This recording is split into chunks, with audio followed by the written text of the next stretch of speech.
Collegium వ్యవస్థను supreme court సమర్థించడంపై Loksatta వ్యవస్థాపక అధ్యక్షుడు జయప్రకాష్ నారాయణ అభ్యంతరం వ్యక్తం చేశారు. జాతీయ న్యాయ నియామక సంఘం రాజ్యాంగ వ్యతిరేకమని సుప్రీంకోర్టు పేర్కొనడం సరికాదన్నారు. దేశ ప్రజలంతా ఈ నిర్ణయంపై ఆలోచించాలని సూచించారు.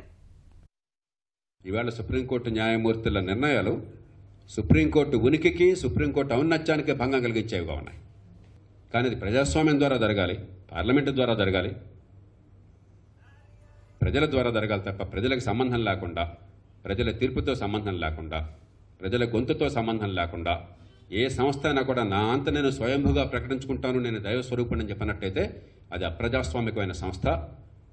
అది దేశంలో నియంతృత్వానికి దారితీస్తుంది, దేశ ప్రజాస్వామ్యానికి గొడ్డలు పెట్టవుతుంది. కాబట్టి మేము వెంటనే డిమాండ్ చేస్తున్నాం, పార్లమెంటుని ఒక ఎమర్జెన్సీ సెషన్ పెట్టండి. వెంటనే ఈ అంశం మీద కూలంకషంగా దేశ ప్రజలకు అర్థమయ్యే రీతిలో చర్చ జరపండి.